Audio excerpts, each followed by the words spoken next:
بسم اللہ الرحمن الرحیم۔ السلام علیکم۔ شوال کے 6 روزے رکھ رہی تھی کیونکہ شوہر گھر نہیں تھا۔ صبح اچانک شوہر آ گیا اور روزے کا سن کر غصے سے پاگل ہو گیا اور روزے کی حالت میں مجھے مار مار کر گھر سے نکال دیا۔ میں سڑک پر بے ہوش ہو گئی۔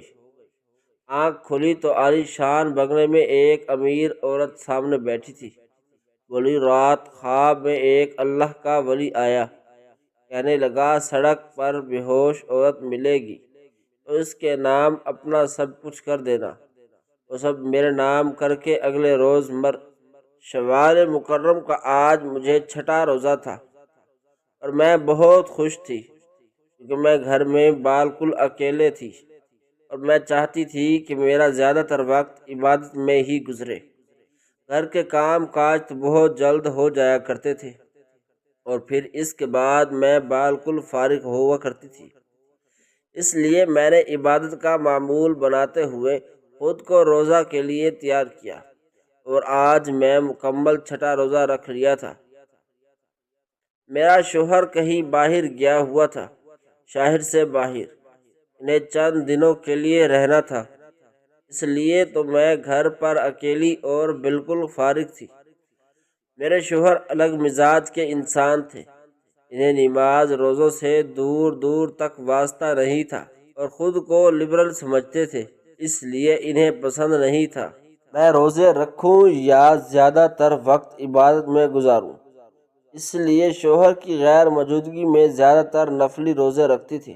میں کام کر کے فارغ ہوئی تو اپنے کمرے میں آ کر لیٹ گئی۔ میرے ہاتھ میں تسبیح تھی اور میں پڑھ رہی تھی۔ پڑھتے پڑھتے اچانک میرے کان میں دروازے پر دستک کی آواز محسوس ہوئی۔ میں جلدی سے اٹھی اور دروازے تک گئی۔ جو ہی میں نے دروازہ کھولا، سامنے میرا شوہر کھڑا تھا۔ اسے دیکھ کر میں حیران رہ گئی۔ میں نے کہا، نوید، آپ اتنا جلدی آ گئی؟ تو اسی دن وہ پہلے کچھ نہ بولا۔ پہلے وہ کچھ جواب دیتے ہوئے میں نے ان کے ہاتھ سے ان کا بیگ لینا چاہا، لیکن انہوں نے کہا، کہاں تھی تم؟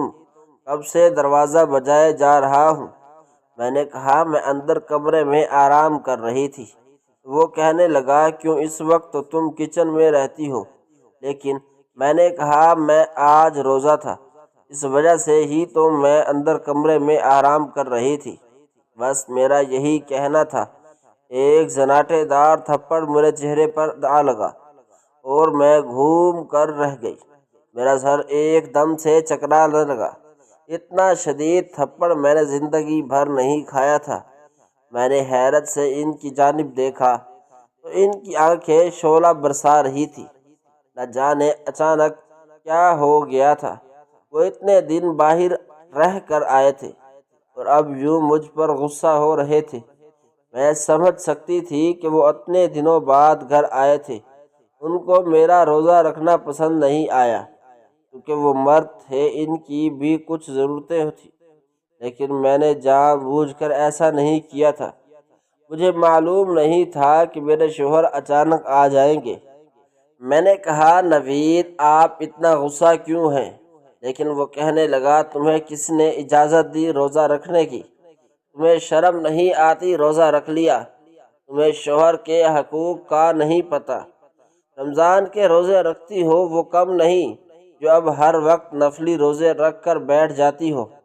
یہ نہیں کہ شوہر تھکا ہارا گھر آیا، اس کو تسکین دینے کی بجائے اس سے دور بھاگنے کے بہانے تلاش کرتی ہو۔ یہ کہتے ہوئے وہ ایک کے بعد ایک میرے چہرے پر تھپڑ برسانے لگا اور پھر مجھے مارتے مارتے اس نے گھر سے نکال دیا۔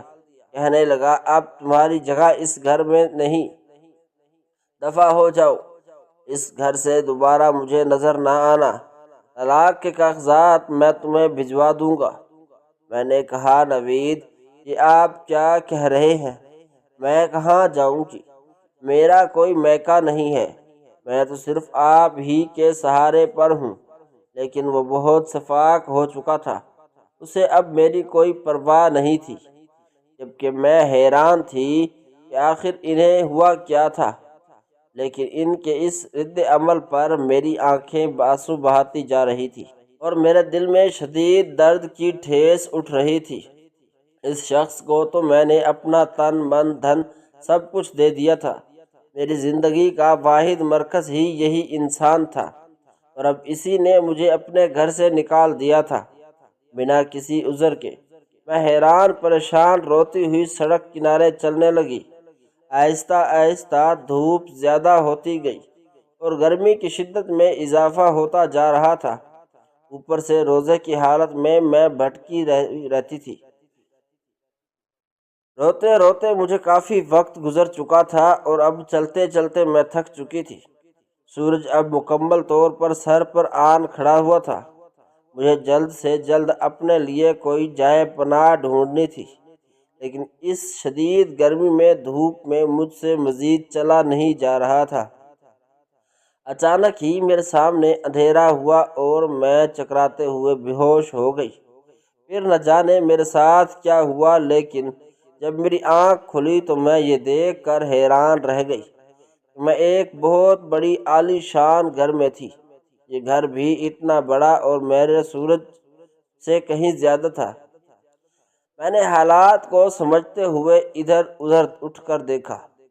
میں نے دیکھا کہ میرے سامنے ایک عورت بیٹھی تھی جس نے سر پر بڑے ہی نفاست سے حجاب اوڑھ رکھا تھا، اور چہرے سے وہ کافی نیک اور نرم دل معلوم ہوتی تھی، لیکن وہ اڈھیر عمر تھی۔ یوں بالکل میری ماں ہوتی ہو تو اس کی عمر کی ہوتی ہو۔ میں نے حیرت سے اس کی جانب دیکھا تو اس نے میرے سر پر ہاتھ پھیرتے ہوئے کہا، بیٹی اب کیسی ہے طبیعت تمہاری؟ میں نے کہا ہاں، میں سر ہلایا اور کہا میں ٹھیک ہوں، لیکن میں کہاں ہوں؟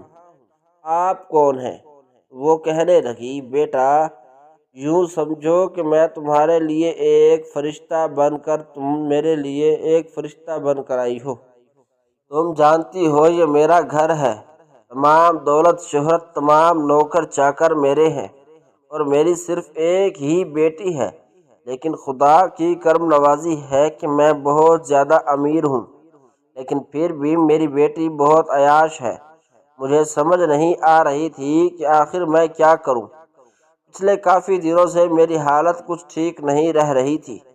میں سوچ رہی تھی کہ اگر میں اپنی تمام جائیداد اپنی بیٹی کے حوالے کر دوں تو میری بیٹی تمام جائیداد عیاشی میں اڑا دے گی، لیکن یہ میری حق حلال کی محنت تھی، میں اسے کسی قیمت پر برباد نہیں ہوتا دیکھ سکتی تھی۔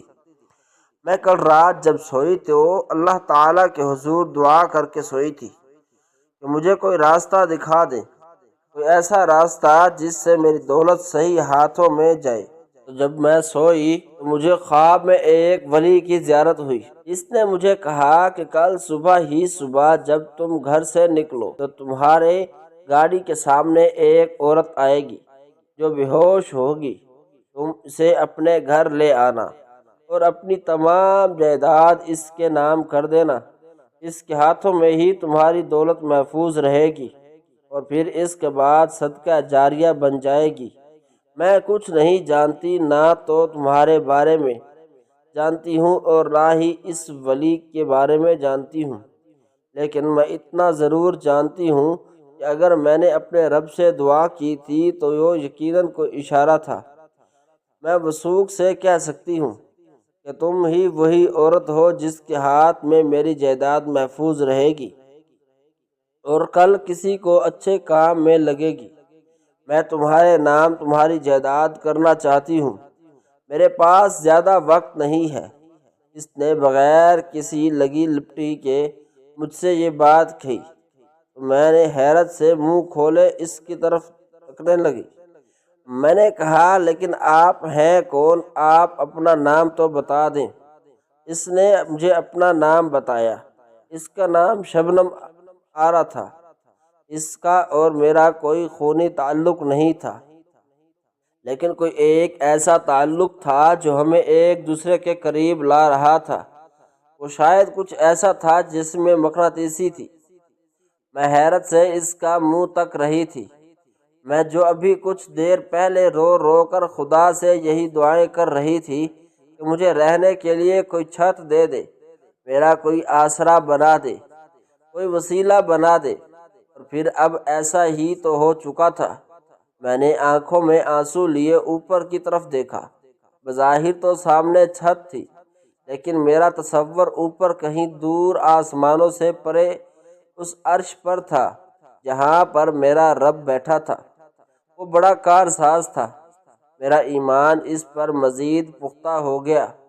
میں نے خدا کا بے حد شکر ادا کیا اور پھر اس عورت کا ہاتھ پکڑ کر کہنے لگی، اماں جی، مجھے آپ کی شکر گزاری ہونا چاہیے جس نے مجھے سڑک سے اٹھا کر یہاں اپنے گھر لائی، لیکن میں اس قابل نہیں ہوں۔ آپ اپنی یہ تمام جائیداد ہی میرے نام کر دیں۔ لیکن اس عورت نے مسکراتے ہوئے میرے سر پر ہاتھ پھیرا اور کہنے لگی، دیکھو بیٹا، اللہ نے مجھے کچھ دکھایا ہے تو اس میں یقیناً کوئی بہتری ہی ہوگی، اس لیے میں مزید کچھ دیر نہیں کرنا چاہتی۔ ویسے ہی کاغذات بن چکے ہیں، میں اپنے سائن کر دیتی ہوں، تم اپنے سائن کر دو، یہ تمام جائیداد تمہارے نام ہو جائے گی۔ اور یاد رکھنا میری بیٹی، اس کے بارے میں ہنگامہ ضرور کرے گی، لیکن تم خود سب کچھ سنبھال لینا۔ میں اپنے تمام نوکروں کو بھی اس کے بارے میں بتایا ہے کہ میں اپنی تمام جائیداد تمہارے نام کیے جا رہی ہوں۔ اگر مجھے کچھ ہو جائے تو سب کچھ تمام سنبھال لینا اور میری اس تمام جائیداد کو ہمیشہ اچھے کاموں میں لگاؤ گی۔ اب تم مجھے یہ بتاؤ کہ تم کیا کھانا پینا پسند کرو گی؟ لیکن میں نے کہا، نہیں، مجھے کچھ نہیں کھانا، میرا روزہ ہے۔ میری یہ بات سن کر اس کے چہرے پر ایک رنگین مسکراہٹ بکھری تھی اور کہنے لگی، اب تو مجھے مکمل طور پر یقین ہو گیا ہے کہ میرے رب نے مجھے کوئی غلط اشارہ نہیں کیا، میرا بھی آج روزہ ہے۔ اس نے یہ کہتے ہوئے مجھے ایک بار پھر سے گلے لگا لیا۔ اس کے گلے لگ کر مجھے بے حد سکون ملا۔ شاید یہ سکون اور یہ اپنائیت کوئی اور نہیں بلکہ اللہ تعالیٰ سے محبت کی تھی جو ہم دونوں کو اپنے رب سے بے حد تھی۔ اس کے بعد وہ میرے کمرے سے باہر چلی گئی، لیکن وقفے سے وہ میرا حال چال پوچھنے آتی رہی۔ شام کے وقت اس نے اور میں نے دونوں نے مل کر ہی افطار کیا۔ شام کے وقت تو اس نے اور میں نے ہم دونوں نے مل کر ہی افطار کیا اور پھر رات کو وہ میرے پاس ہی سو گئی۔ دوسرے روز اٹھی اور باہر گئی تو اچانک ہی شور و غل مچ گیا۔ میں بھاگتی ہوئی تقریباً باہر پہنچی تو میں نے دیکھا کہ وہ نیچے گری ہوئی تھی اور ان کی ملازمہ انہیں اٹھایا اور ان پر پانی چھڑک رہی تھی۔ لیکن اگلے ہی لمحے جب میں نے اس کے ہاتھ کو چیک کیا تو اس کا ہاتھ ایک دم سے میرے ہاتھ سے لڑک گیا تھا۔ وہ اس دنیا سے جا چکی تھی۔ میری آنکھوں سے آنسو بہنے لگے۔ وہ اتنی نرم دل انسانیت کی محبت کرنے والے انسان آخر اتنی جلدی کیسے جا سکتی تھی؟ اس کی وفات پر میں نے بہت سارے آنسو بہائے تھے۔ میرے دل کا درد میرے آنسوؤں کے ذریعے ہی نکلا تھا، کیونکہ میں پہلے ہی اتنی زخم کھا چکی تھی۔ اب میں مزید کوئی زخم کھانے کی ہمت باقی نہ رہی اور آنسو میرے آنکھوں سے بہنے لگے تھے۔ اس روز میں نے اس کی بیٹی کو دیکھا جو میری طرف اجنبی نظروں سے دیکھ رہی تھی۔ اس نے نوکرانی سے کہا، یہ کون ہے؟ تو ملازمہ نے کہا، یہ ہماری نئی مالکن ہے۔ لیکن وہ کہنے لگی، تمہاری ہمت کیسے ہوئی اسے مالکن کہنے کی؟ تم بھی دفع ہو جاؤ اور اسے بھی یہاں سے لے جاؤ، ورنہ تم دونوں کے ساتھ اچھا نہیں ہوگا۔ لیکن تمام ملازمائیں میرے ساتھ کھڑی رہی اور کہنے لگی، بیگم صاحبہ نے اپنی تمام جائیداد چھوٹی بیگم صاحبہ کے نام کر دی ہے اور اب ہم صرف انہی کے حکم کے تابع ہیں۔ معاف کیجیے گا، ہم آپ کی کوئی ملازمہ نہیں۔ وہ غصے سے پاگل ہو گئی تھی، لیکن اس وقت اسے اپنی ماں کی فکر کھائے جا رہی تھی۔ اس نے اپنی ماں کے جنازے کا وقت مجھے کچھ نہ کہا، لیکن پھر اس کے بعد اس نے واویلا مچانا شروع کر دیا تھا۔ یہ اب نیا ہنگامہ کھڑا ہو چکا تھا، لیکن مجھے صبر و تحمل سے کام لے کر اس کا سامنا کرنا تھا۔ میں نے اس سے کہا کہ اگر تم اس گھر میں رہنا چاہتی ہو تو اپنی زبان بند رکھو اور اپنی آواز بھی آہستہ رکھو، کیونکہ اب اس گھر کی مالکن میں ہوں۔ میں تمہیں کسی طور پر کام نہیں کرنے دوں گی، نہ ہی تمہیں میں اس طریقے سے اپنے سامنے بولنے دوں گی۔ میں نے اس نیک عورت کی بات پر عمل کرتے ہوئے اس سے سختی سے پیش آ کر کہا تو وہ خاموش ہو گئی۔ اسے کسی طور پر بھی جائیداد واپس چاہیے تھی، لیکن میں اب اسے اس کی جائیداد واپس کسی طور پر نہیں کر سکتی تھی۔ لیکن وہ کہنے لگی، تم اگر مجھے گھر سے نکالنا چاہتی ہو تو شوق سے نکالو، میں بھی اپنے منگیتر کو کال کر کے بلاتی ہوں اور اس کے ساتھ چلی جاؤں گی۔ مجھے اس گھر کی کوئی ضرورت نہیں ہے۔ اسے اپنے پیار پر مان تھا۔ اس کا مان دیکھ کر میں حیرت زدہ رہ گئی۔ مجھے اب احساس ہو رہا تھا کہ آخر اس کی ماں نے اس کے نام جائیداد کیوں نہیں کی تھی۔ اسے کسی چیز کی کوئی پرواہ نہیں تھی۔ اس کے لیے سب سے زیادہ اہم اس کی اپنی ذات تھی، اور نہ جانے اس کا منگیتر کون تھا۔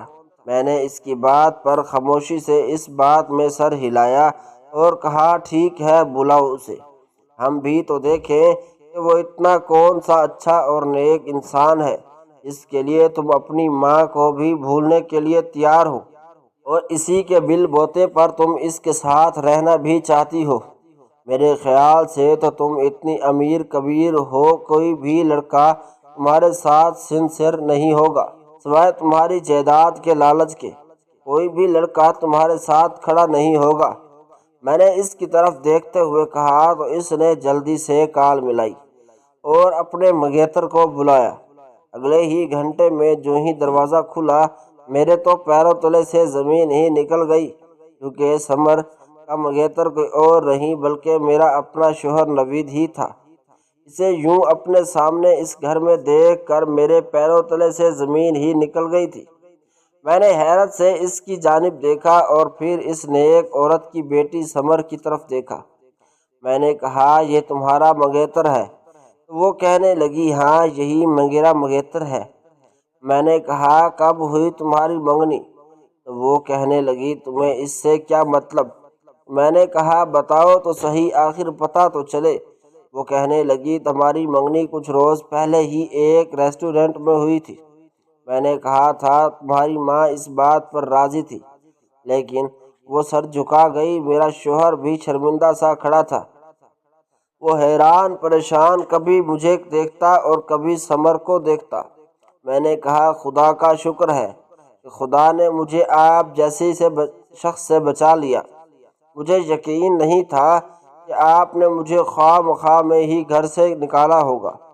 کوئی وجہ تو ضرور ہوگی، لیکن بظاہر میرے سامنے کوئی وجہ نہیں آ رہی تھی۔ میری یہ بات سن کر سمر میری طرف دیکھنے لگی، لیکن اب مجھے کسی چیز کا کوئی خوف نہیں تھا۔ میرے لیے ہر ایک انسان سے کوئی اہمیت نہیں رکھتا تھا سوائے اللہ کی ذات کے، اور میں انصاف کرنے والوں میں سے تھی۔ میں نے کہا، آپ دونوں کی دوستی کب سے چل رہی ہے اور کب نہیں یہ میں نہیں جانتی، لیکن اب اگر تم لوگوں نے یہ فیصلہ کر ہی لیا ہے تو جاؤ، میں آپ کو نہیں روکوں گی۔ نوید جائیں، لیکن اس سے پہلے مجھے طلاق دے کر جائیں۔ وہ میری طرف مڑا اور کہنے لگا، تم ہوتی کون ہو مجھے سے طلاق مانگ؟ وہ ابھی بھی ہٹ درم تھے۔ شاید وہ نہیں جانتے تھے کہ وہ جس بنگلے میں کھڑے تھے وہ میرا ہی تھا۔ میں نے فوراً سے گارڈ بلوایا اور کہا، اسے دھکے دے کر اس گھر سے نکال دیا جائے۔ چنانچہ جب نوید کو اس گھر سے نکالا جا رہا تھا، اسی وقت سمر بھی اس کے ساتھ ہی چل پڑی تھی، لیکن کچھ آگے چلنے کے بعد نوید ایک دم سے سمر کو دھوکہ دیا اور کہنے لگا، دفع ہو جاؤ تم لڑکی، جب تک میں تمہارے ساتھ تھا تب تک میرا صرف یہی خیال تھا کہ تمہاری ماں کے چلے جانے کے بعد یہ سب کچھ تمہارا ہوگا، لیکن اس نے تو اس کے انجان کے نام کر دیا۔ جیسے میں اپنے گھر سے دھکے دے کر اسے باہر نکال دیا تھا، اب تمہارے پاس کوئی پھوٹی کوڑی نہیں ہے، اس لیے مجھے تمہاری کوئی ضرورت نہیں ہے۔ تمہاری شکل و صورت اچھی ہے اور نہ ہی تمہارے پاس کچھ ہے۔ میرے لیے سب کچھ ضروری صرف اور صرف پیسہ ہی تھا۔ اس نے یہ کہا تو میں نے حیرانگی سے اپنے شوہر کی طرف دیکھا۔ اس انسان سے میں کتنے مان سے شادی کی تھی اور کتنی محبت تھی مجھے اس شخص سے، لیکن آج مجھے اپنا بھروسہ، اپنا مان ٹوٹا ہوا نظر آیا۔ نہ جانے یہ کتنی ہی بار میرے دل کو بھی اپنے پیروں تلے مسل چکا تھا۔ میں نے اپنی نم آنکھیں اٹھا کر خدا کی طرف دیکھا اور اللہ تعالیٰ کا بے حد شکر ادا کیا۔ اس نے مجھے بہت جلد ہی اس تمام حقیقت سے آگاہ کر دیا تھا۔ نہ جانے اگر شبنم آنٹی اپنی تمام جائیداد میرے نام نہ کرتی تو شاید میرے سامنے اپنے شوہر کا اصلی روپ کبھی نہ آ پاتا اور ہمیشہ میں خود کو قصوروار ٹھہراتی رہتی۔ میری آنکھوں سے آنسو لبریز تھے اور دل اللہ کے حضور سجدہ ریزہ ہو چکا تھا۔ ثمر بے یقینی کے ساتھ کبھی مجھے دیکھتی اور کبھی اسے دیکھتی، لیکن اب میرے شوہر کو نہ جانے احساس ہو چکا تھا، نہ جانے اسے دولت کی لالچ ہو گئی تھی، اور اب پھر وہ میری طرف بڑھا اور کہنے لگا، مجھے معاف کر دو، مجھے معاف کر دو، مجھے ایسا نہیں کرنا چاہیے تھا۔ تم تو میری بیوی ہو نا، تم میرے بارے میں سب کچھ جانتی ہو۔ مجھے کتنا جلدی غصہ آ جاتا ہے۔ خدا کے لیے مجھے معاف کر دو، ایک بار پھر سے میری طرف واپس آ جاؤ۔ لیکن اب بہت دیر ہو چکی تھی۔ میں نے اسی وقت گارڈ کو حکم دیا کہ اسے گھر سے باہر نکال دو، جبکہ ثمر وہیں گھر کے درمیان میں کھڑی ایک بت بنی کھڑی تھی۔ وہ ساکت تھی، کبھی میری طرف دیکھتی اور کبھی اس کی طرف۔ شاید وہ حالات کو سمجھنے کی کوشش کر رہی تھی۔ میں آہستگی سے چلتی ہوئی اس کے قریب گئی اور اس کے کندھے پر ہاتھ رکھتے ہوئے میں نے اس سے کہا، دیکھو میری بہن، مرد کو ہمیشہ اپنی انا سے محبت ہوتی ہے، وہ عورت سے کبھی محبت نہیں کرتا، اور جب کرتا ہے تو وہ ہر حد سے پار گزر جاتا ہے، وہ ساری دنیا سے لڑ جاتا ہے، لیکن عورت کو کبھی نہیں چھوڑتا۔ لیکن میری بات سنو نوید، جیسے انسان ہمیشہ پیسوں کے لالچی ہوتے ہیں، اس نے تمہیں دھوکہ دیا ہے، اس نے مجھے بھی دھوکہ دیا ہے، لیکن اب ایک بار پھر سے میری طرف آنا چاہتا ہے۔ وجہ صرف پیسہ ہی ہے۔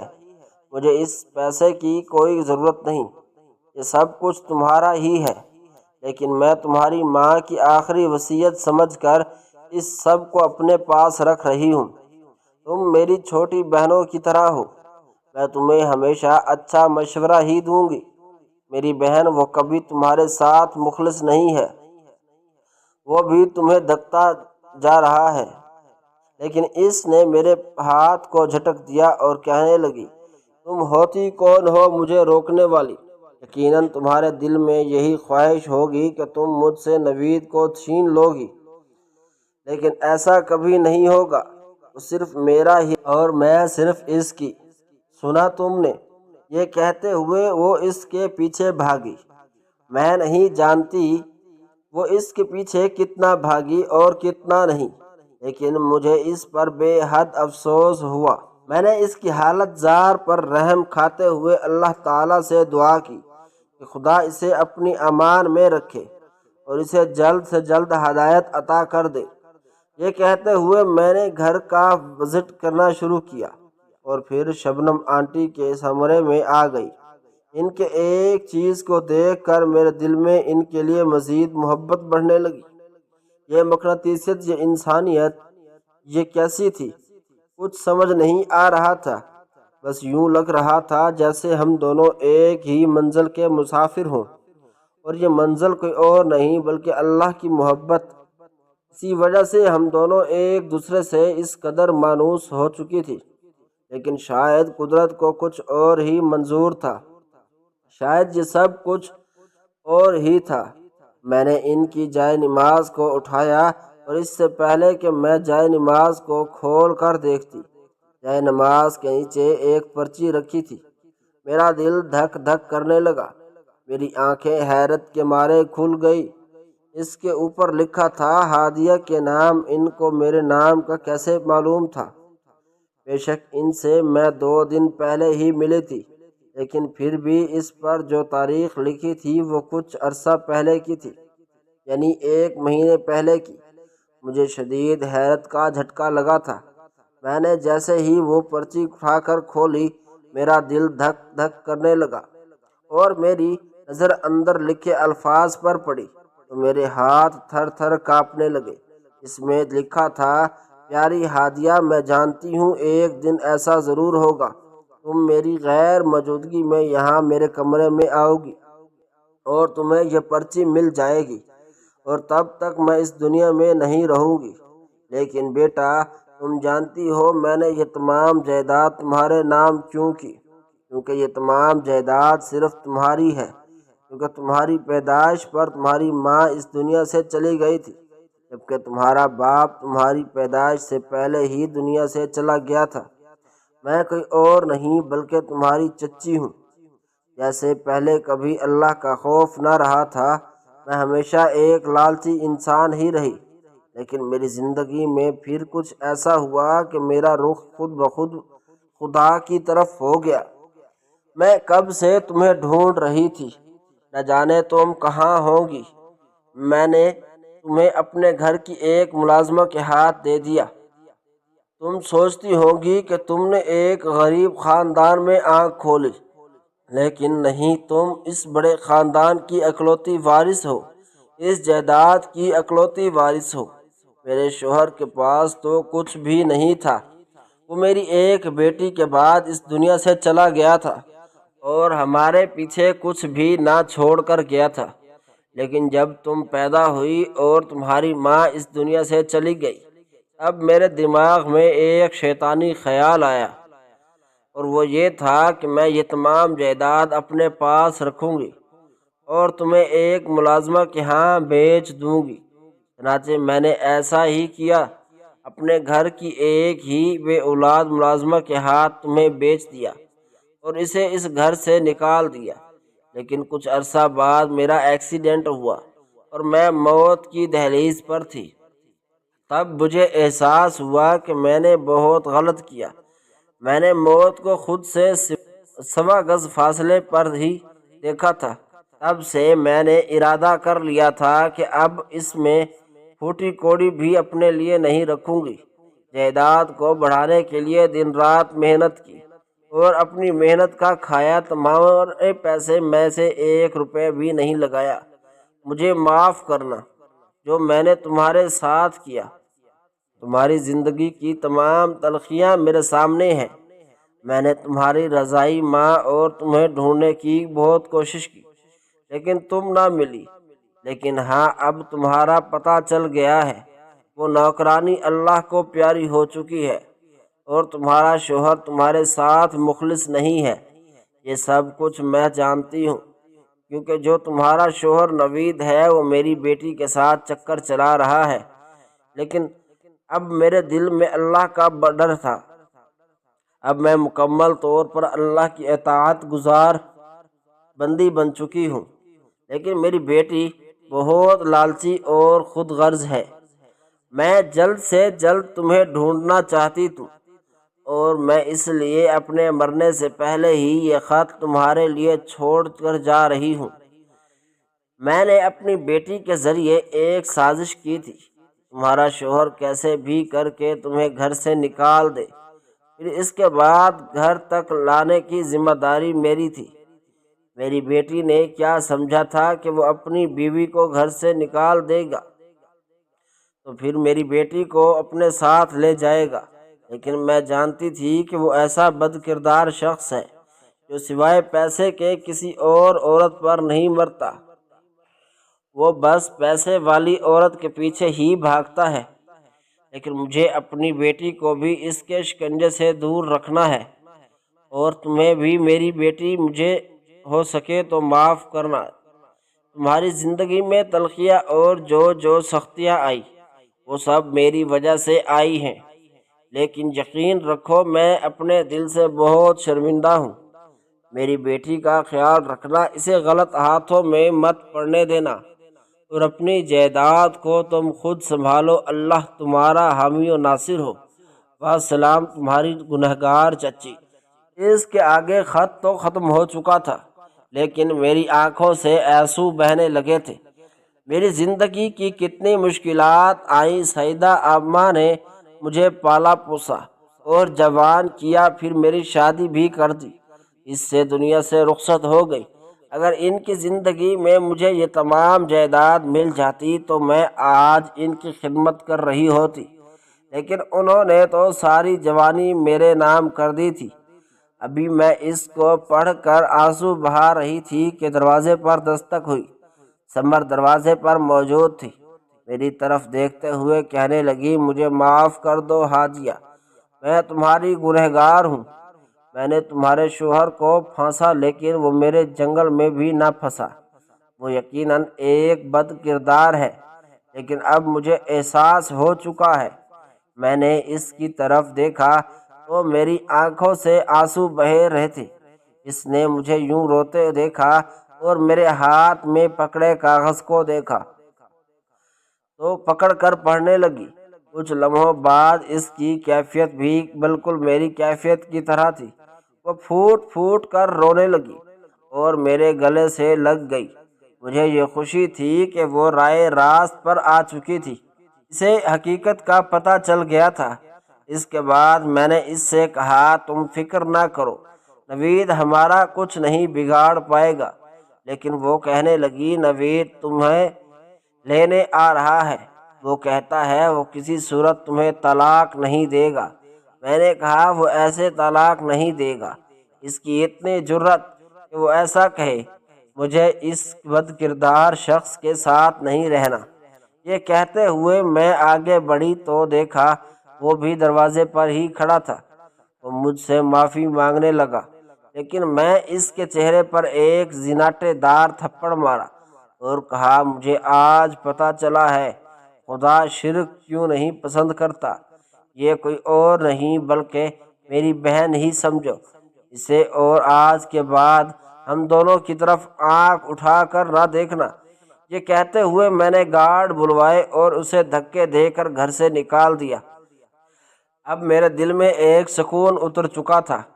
میں نے اپنی اور اپنی بہن کو اس جنگل سے آزاد کر دیا تھا، اور اب میں مطمئن تھی، لیکن میری آنکھوں سے آنسو بہہ رہے تھے۔ اتنے سال میں اپنا خون کے رشتوں سے دور رہی تھی۔ کاش کہ چچی مجھے بتا دیتی تو شاید آج زندگی مختلف ہوتی، میری زندگی نوید کے ساتھ نہ جڑتی اور یوں برباد نہ ہوتی۔ لیکن اب میں مکمل طور پر اپنی زندگی کو اللہ کے نام وقف کر دیا تھا۔ میں نے اپنے تمام بزنس پارٹنر کو سونپا اور خود NGO چلانے لگی۔ اس کام میں میرے ساتھ ثمر بھی تھی۔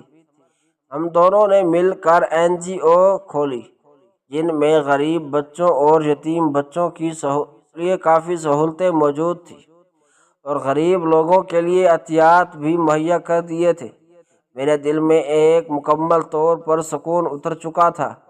شبنم چچی کی روح کو سکون مل چکا تھا۔ واقعی میں انہوں نے یہ جھوٹ بولا تھا کہ کوئی ولی ان کے خواب میں آئے تھے، لیکن یہ سچ تھا یا جھوٹ؟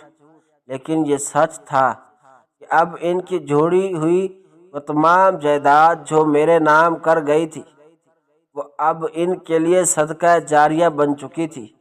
میرا دل اب پرسکون تھا۔ اس کے بعد میں نے کسی سے شادی نہ کی، لیکن نوید سے میں نے طلاق لے لی تھی۔